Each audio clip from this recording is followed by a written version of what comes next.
And let's start with this report from RIA Novosti, which is based on Russian Defense Ministry's latest update that overnight, early hours of this morning, air defense systems on duty intercepted 73 drones that were launched by Kiev regime with assistance of NATO to strike deep into Russian territory. I can give you specifics on that. 31 drones were intercepted over the Bryansk region, 17 drones over the Oryol region, excuse me, 10 drones over the Moscow region. And dear friends, if you notice, Kiev regime accelerated its strikes towards Moscow. And yesterday I reported that Kiev regime even tried, Kiev regime, NATO, they even tried to target St. Petersburg, right? So 10 drones were, and this is happening days after Trump allegedly demanded from Zelensky's regime to strike Moscow. There was that kind of conversation, allegedly, based on media reports, when Trump last time spoke to Zelensky on 4th of July, that was, I believe. 4 drones were intercepted over the Crimea, 3 drones over the waters of Azov Sea, 2 each over the Smolensk and Nizhny Novgorod regions, 1 each over the Belgorod, Kaluga, and Voronezh regions, as well as over the Black Sea. Relatively large-scale attempt of Kiev regime and NATO to strike deep into Russian territory, but Russian air defense systems, as always, by the way, did manage to intercept at least vast majority of the drones. Maybe 1 or 2 did manage to bypass air defense systems, and if that is the case, then later on, most likely, we will have additional information on that, and I will share this information on my Telegram and Twitter X pages in next update. TASS news agency is also reporting that Russian armed forces liberated 3 settlements in the zone of 3 more settlements in the zone of special military operations. So Russian troops have liberated Degtyarnoye in the Kharkov region, Kamenskoye in the Zaporozhye region, which is a big deal, by the way, and the settlement of Popov Yar in the Donetsk People's Republic. Let me show you on the map these directions, by the way. This is right on the border with Russian Federation is Degtyarnoye settlement in the Kharkov region, and Russian troops are not just liberated settlement itself, but also moved forward and are on that and are approaching Kruglaye settlement at this point. Most likely Kruglaye and Zemlyanki will be next area where we will see battles in this direction. Also, Popov Yar settlement is here, by the way. This is Popov Yar, and now battles are taking place for Poltavka settlement. This is in middle of basically Pokrovsk-Mirnograd, between Pokrovsk-Mirnograd agglomeration and Konstantinovka. So Russian troops are on daily basis improving their positions in this bulge area, basically, that divides Kiev regime's forces in these 2 pockets, one being Konstantinovka and another Pokrovsk-Mirnograd, and eventually both these pockets will be encircled, by the way. Things definitely are developing in that direction. And when it comes to third settlement, Kamenskoye, this is the Kamenskoye, by the way, in Zaporozhye region, right next to this water reservoir, Kakhovka water reservoir. And this is a big deal because this settlement was a major defense line of the Kiev regime in this direction. And lately, in last couple of weeks, we did see activization of the Russian troops in Kamenskoye area. And well, now entire settlement is under Russian control, and soon we should expect battles to begin in the Plavny area and also in Stepnogorsk direction. But when it comes to Zaporozhye sector, I think it is a possibility. Obviously, I don't know what kind of plans Russian Defense Ministry has, but I think it is a possibility that Russian troops will also activate their operations significantly in Gulyai Pole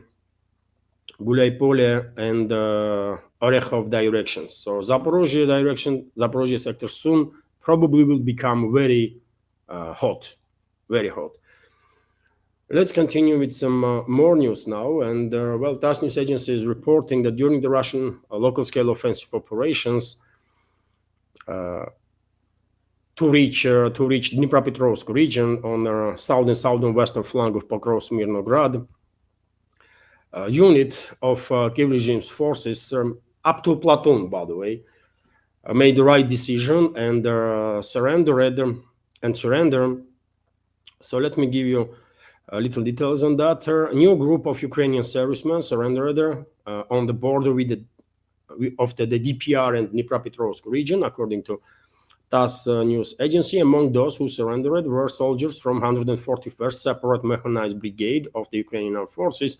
According to servicemen that surrendered, there was not enough room for them in the combat vehicles in which the rest of their comrades escaped.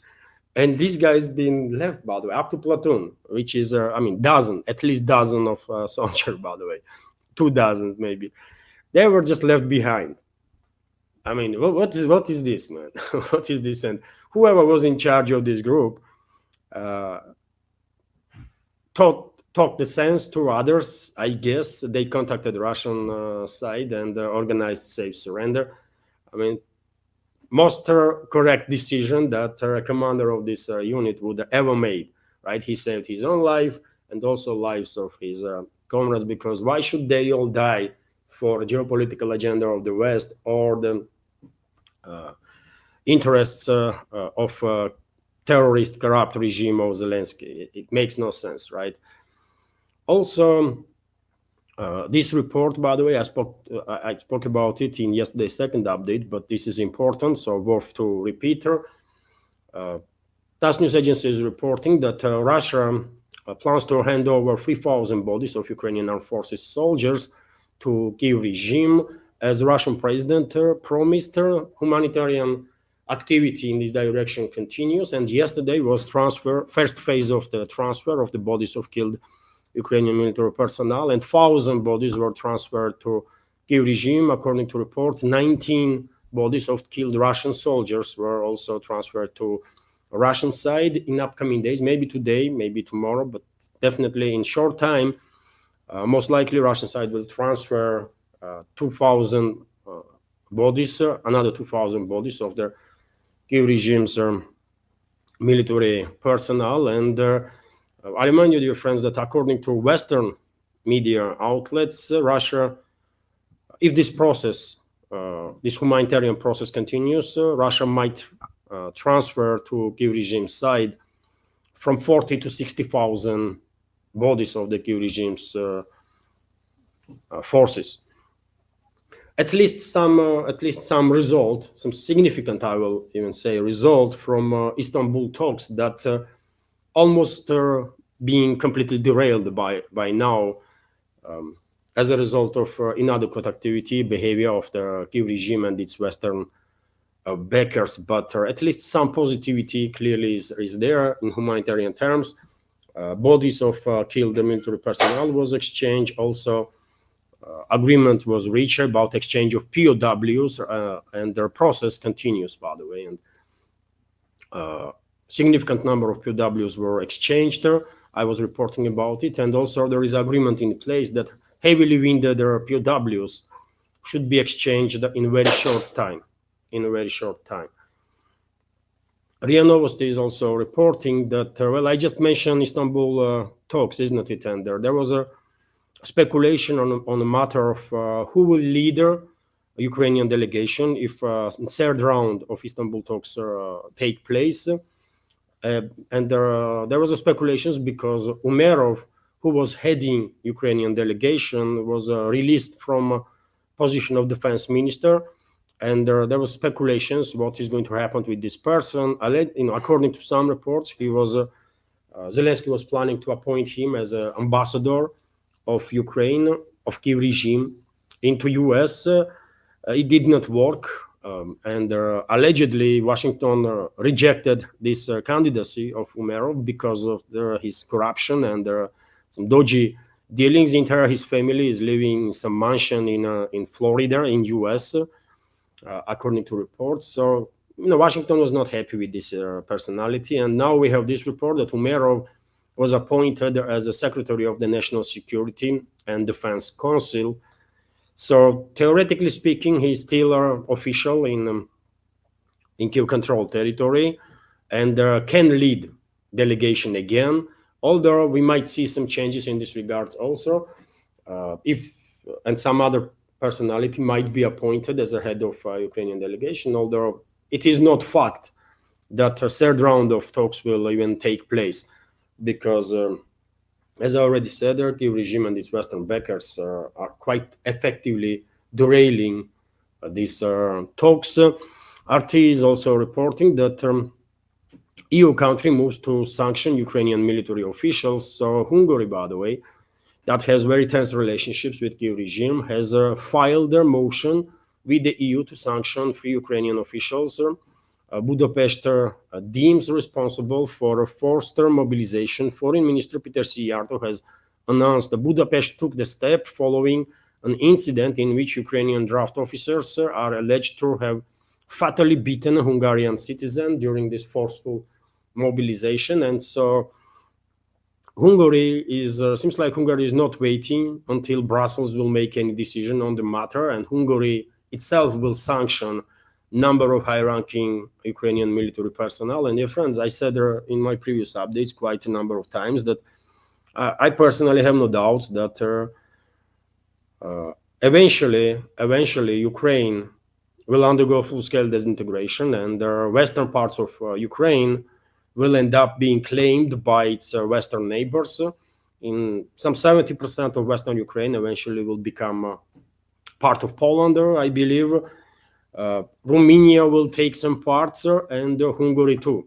And Hungary most likely will reclaim Transcarpathia region, where this killing of ethnic Hungarian happened, citizen of Hungary and Ukraine, when he was beaten by these so-called recruitment officers of the Kiev regime to the death, right? And I'm quite sure Hungarian militaries, Hungarian security services already have plans in place for rapid deployment of forces in the Transcarpathia region to secure basically entire that area and make claim on that territory, right? So it's only a matter of time, by the way. It's only a matter of time at this point, and Hungary will make its moves, as it will be done by Poland and Romania too. Rest of the territory, of course, will either join completely Russian Federation, or if Kiev and few surrounding regions will maintain status of Ukraine only in a sphere of Russian influence, completely free from everything, all negativity that comes from the West, only in sphere of Russian influence. We will see that, but Ukraine, as we knew it, this former Soviet republic, is not going to exist for longer, right? It not really exists already, because Ukraine, when Soviet Union collapsed, and Ukraine now, it's like two different universes, right? RT is also reporting that, well, Zelensky is becoming more authoritarian, according to Financial Times. So Western publications, by the way, more often are begun to criticize Zelensky now, right? And this is not a random stuff. I believe there is certain plans in place on part of Washington and part of London to replace this personality. And I don't know when final decision will be made about fate of Zelensky, but we are getting closer to that point. And that's why quite often nowadays Western so-called media is publishing some critical articles about Zelensky and his inner circle, right? So Ukraine's Vladimir Zelensky is facing growing accusations of authoritarianism, according to Financial Times, one of the big names in Western propaganda. The outlet has cited their opposition politicians, civil society leaders, and their diplomats as saying that Zelensky and his aides are using extraordinary powers granted under the martial law in force since the escalation of the conflict with Russia to sideline critics, muzzle civil society leaders, and consolidate control. Earlier this month, masked operatives raided the homes of prominent anti-corruption activists Vitaly Shabunin and the former infrastructure minister Alexander Kubakov. All true authorities claim their search was part of ongoing corruption probes. Both men described the actions as politically motivated and aimed at their intimidating critics of Zelensky's inner circle. They also denied the charges, and by the way, it's not just Zelensky that is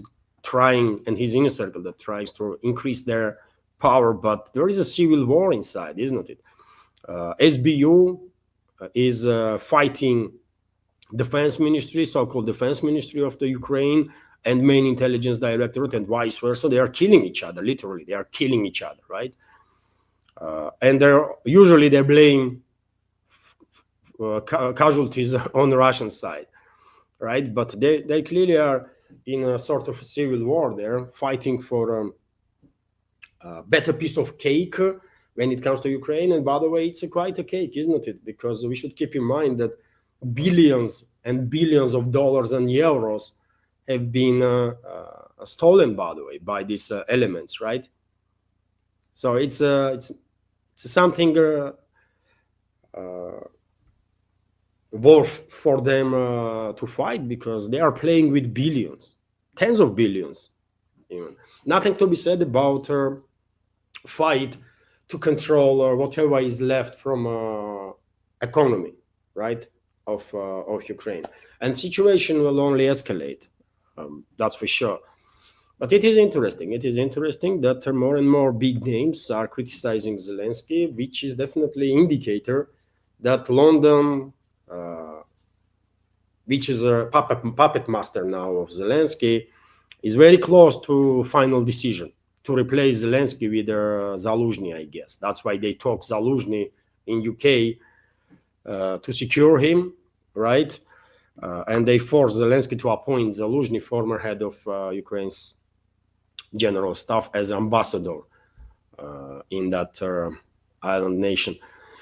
Anyways, let's continue, dear friends. And well, we have breaking news, sort of. I spoke about this topic yesterday in the second update, and I think it is definitely worth our attention. So, U.S. general threatens to wipe Kaliningrad region off the face of the earth. I mean, headline itself says it all, isn't it? That U.S. general threatens to wipe Kaliningrad region off the face of the earth. And you tell me, dear friends, what the hell is wrong with the Western political and military leadership that they are coming up with such statements? I don't know.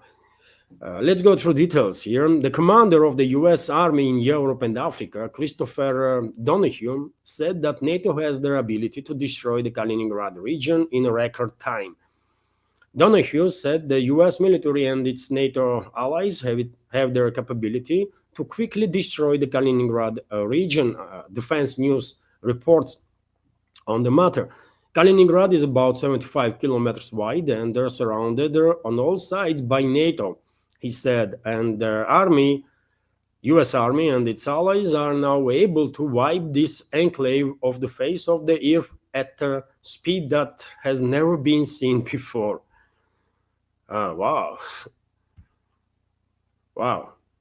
So this is acting general, by the way. This is not a retired general that become a commentator in some Western media on Fox or MSNBC or, I don't know, BBC or something. When we are seeing quite a number of these high-ranking military officials are commenting some stuff and making some crazy statements, but they are retired generals, right? Or high-ranking officers. This one is acting general, right? He is a commander of U.S. Army in Europe and Africa, and he is saying that well, they're gonna wipe out Kaliningrad region. He is threatening basically to kill hundreds of thousands of Russian citizens while wiping out this region.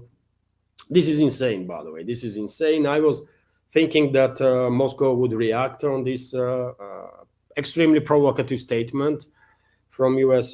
general.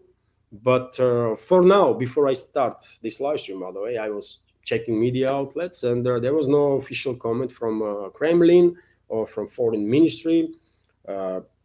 at least main media outlets didn't report nothing about it. But during the day, probably we will have some reaction from Russian officials, because this is not okay, Bob. This is definitely not okay when acting general is threatening to wipe out a Russian region.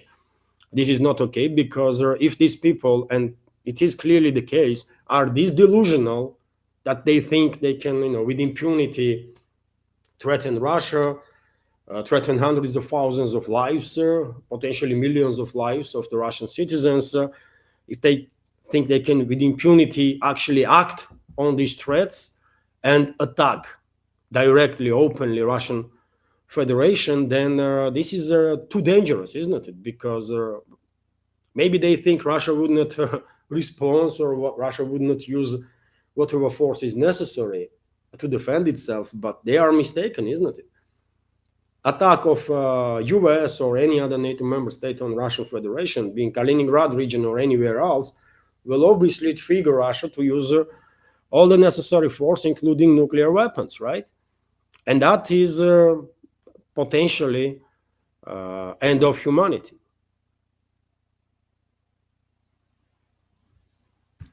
We're not going to sit around and watch how NATO is destroying us, right? We're going to fight back. And even though I did not see any official statements from Foreign Ministry or Kremlin at this point about the statement of US General, we have this reaction from Russian MP. So NATO attack on Russia, Russia's Baltic exclave of Kaliningrad will trigger an adequate response from Russia, including measures stipulated by its nuclear doctrine, said Leonid Slutsky, the chairman of the International Affairs Committee of the Russia State Duma, low house of parliament. So, I mean, understandable statement from a Russian MP. Of course, any attack on Kaliningrad region or any other region by US or by any other NATO member state will trigger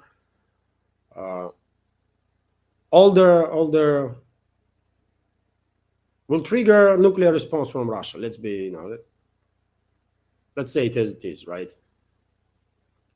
Russia will respond with nuclear weapons.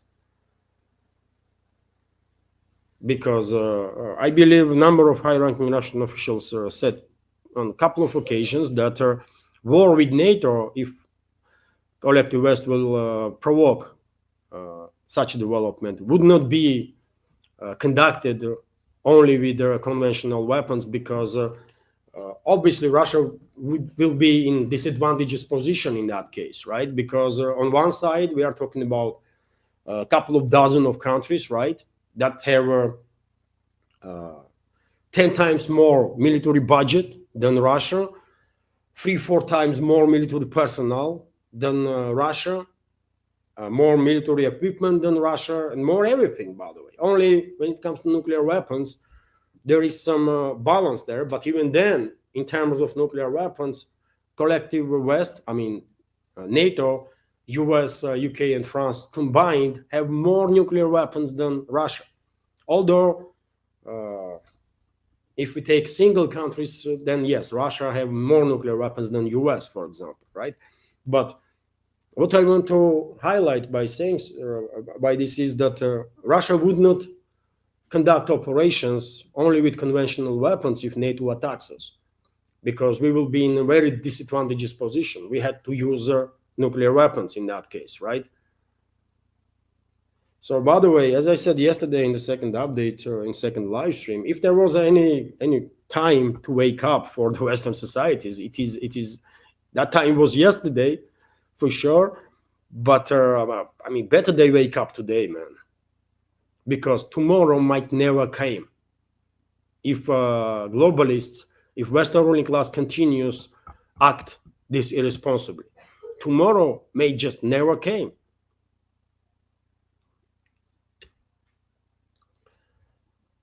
And on topic of escalation by the West, we have also this report that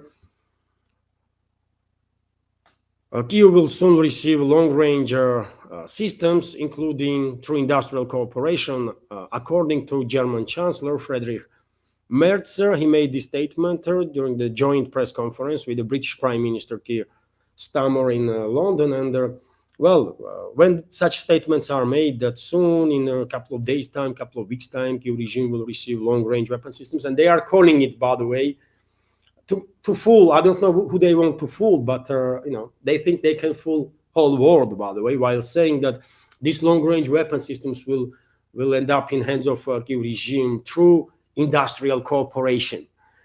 So they want to divert attention from their involvement, right? They don't want to say that it's Germany that's sending Taurus missiles, right? Taurus long-range cruise missiles. They don't want to say that, right? They are two cowards, by the way. So they are coming up with this delusional statement that this is industrial cooperation, that as a result of which Kiev regime soon gonna have these long-range weapons. Of course, it's gonna be German weapons, by the way. It's gonna be German weapons, no doubts about that. They might disassemble Taurus missiles in Germany and then reassemble somewhere in Western Ukraine, and they might call it a Ukrainian missile now, but Russian officials were very clear. This trick would not work, and Russia will consider any strikes with German long-range weapon systems as Germany's direct involvement in this conflict. And I know, dear friends, I know somewhat similar statements, or exactly similar statements, were made by Russian officials before UK and France began launching their cruise missiles, Storm Shadow and Scalp PG, to strike deep into Russian territory, before US began launching its HIMARS and ATACMS missiles to strike deep into Russian territory. I know there was similar statements from Russian officials that this will mean these countries are engaged directly and Russia will take action against their military and facilities, and this never happened, right? This just never happened. There was no retaliatory strike on British military assets, on French military assets, on US military assets, and therefore, most likely, German leadership or leadership of NATO member states are thinking that they can use whatever force they want against Russia. Moscow would not retaliate. Most likely, that's what their calculus is, right? And that's why I was skeptical about these restraint policies, because eventually this restraint may embolden Western ruling class so much so that they might actually provoke not just next level of escalation, but even a nuclear exchange between NATO and Russia, right? Because they are just too delusional now. They began believing in their own propaganda, right? And they are just too delusional and therefore extremely dangerous. And it's at this point, it is only a matter of potentially days, really. And we will see long-range strikes deep into Russian territory with the German Taurus missiles too. And I remind you, dear friends, that Germany also asked US for Typhoon launchers that will allow Berlin, for example, or will allow NATO to strike deep into Russian territory with Tomahawk missiles that have a significantly longer range than Taurus cruise missiles do, right? Taurus has range of 500 plus kilometers. There are reports that US may transfer JSSM cruise missiles that in some variations have a range from 800 to 1,000 kilometers. And now Merz is asking for Typhoon launchers for Tomahawk missiles, and these launchers can send missile up to 2,000 kilometers distance. So this is a big escalation. This is a big deal for sure. And you tell me, dear friends, would this escalation happen if Russia attacked, destroyed UK's and France's military facilities when UK and France began launching Storm Shadow and Scalp PG missiles to strike deep into Russian territory? Would we face this level of escalation when our enemies in Western leadership are talking about deep strikes to Russia in thousands of kilometers, actually? Would we face this level of escalation if Russia targeted US military installations when US militaries and intelligence launched HIMARS and ATACMS missiles? I'm quite sure we would not face this level of escalation. And that's why restraint, on one hand, yes, it is necessary someone to be adult in the room, and the Russian leadership clearly demonstrates on daily basis that it's them that are adults in this room. But on the other hand, this restraint, unfortunately, where you are dealing with their psychopaths that Western elites are, this restraint has been seen by your enemies, by our enemies, as a weakness of Russia, and they are, they are constantly escalating, and we are now in a situation when they are openly talking about deep strikes into Russian territory for 1,000 and 2,000 kilometers, by the way. That's what these Typhoon launchers will allow them to do. So, yes, I mean, we are on the edge, by the way. We are on the edge of some massive scale escalation, right? Western elites are threatening with these deep strikes. Western militaries are threatening to wipe out Russian regions. I mean, this crazy talk and the actions, by the way, they already are conducting long-range strikes deep into Russia, isn't it? With Storm Shadow, with the Typhoons, with Scalp PG and HIMARS and so on, right? And all these crazy actions and crazy talks eventually will most likely trigger direct clashes between Russia and NATO, and only God knows what is going to happen after that. Either all of us will die in a full-scale nuclear exchange, or I don't know, man. I don't know. Direct, I mean, full-scale direct clashes between Russia and NATO are gonna be end of humanity, man, right? And I find it difficult to believe that it is a possibility that there will be clashes on a lower scale. I mean, local scale clashes. Yet again, Russia cannot allow itself to be engaged in a fight with NATO only with conventional weapons, because we are in disadvantageous position. We have to use all the force we have to eliminate our enemies, right? And that means the nuclear exchange, by the way.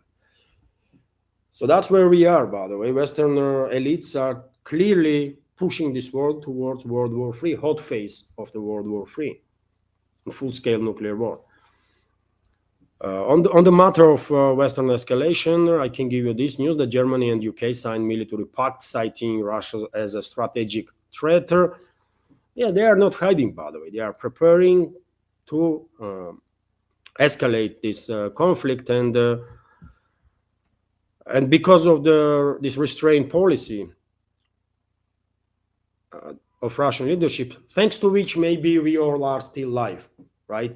If who can give us a guarantee that if Russian leadership did not exercise this restraint, we would not be dead by now?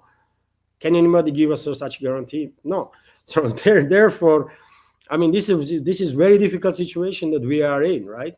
On one hand, thanks to restraint policy of the Russian Federation, we are still alive on this planet. But on the other hand, due to these restraint policies, Western so-called elites are so emboldened, by the way. They become so delusional that they are openly talking about targeting, obliterating Russian regions, targeting Russian capital, Moscow, Russian northern capital, St. Petersburg, to conduct deep strikes into Russia for thousands of kilometers. This is crazy, man. This is crazy. And unfortunately,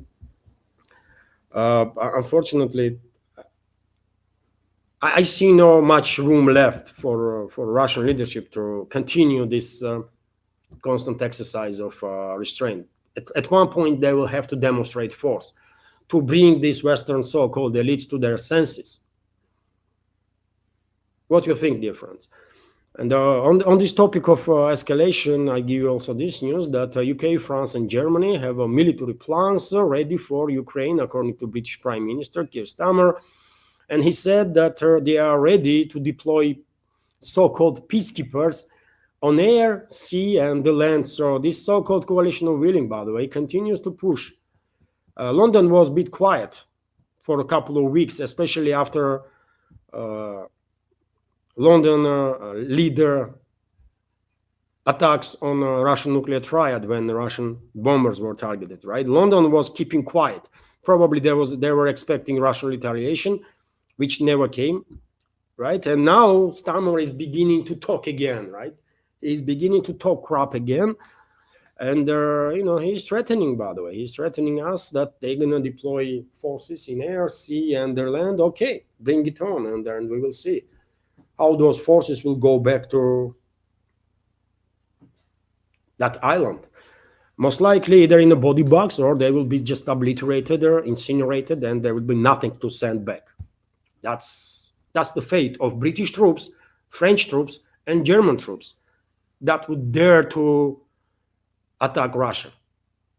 We will obliterate them. We will literally incinerate those freaking animals, man. That's how it is. And I hope we will incinerate Western elites too, by the way. I really hope we will incinerate Western ruling class, because I said many, many times before that Western so-called elites are existential threat for humanity. And someone had to put those rabid animals to sleep.